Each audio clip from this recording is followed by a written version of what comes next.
The reason we did the very first Seattle Gay Pride Week was not so much to protest anything, it was to say, here we are, and we're not in the closet, we're not ashamed of who we are, we're out and proud. And that was a big statement in 1974, obviously.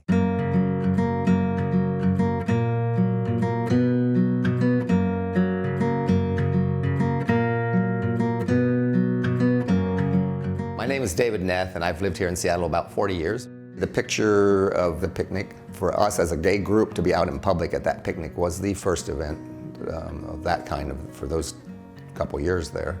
I was in the middle of the very first Seattle Gay Pride Week in 1974. Seattle being up in the corner of the country and sort of away from everything, I don't know, it was its own little island of misfits and various people that were more accepting. We had just started the Gay Community Center at that time up on Capitol Hill, and I was one of two co-directors.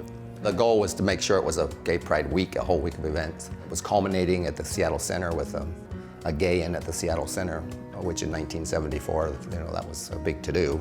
To be out in public was pretty hard. You could lose your job very easily. There was no protections.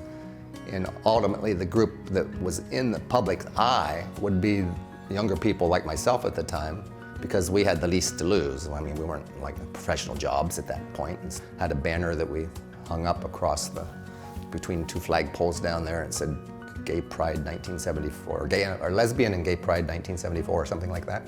That was spray painted on a torn up sheet because we didn't have any money. And I think we had about 40 people.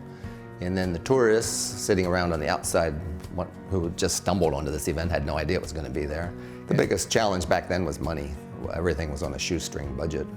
I mean, in the community center at $100 a month, we could barely get the rent up every month, and had to do fundraisers in the bars and things like that. Somewhere in my papers I have that our total budget ended up that we spent $536 for the entire week for all the permits and everything else that we did, and the posters, printing. And it was very emotional for me to see a gay pride flag hanging at the top of the Seattle Space Needle 40 years after all this started for us in Seattle.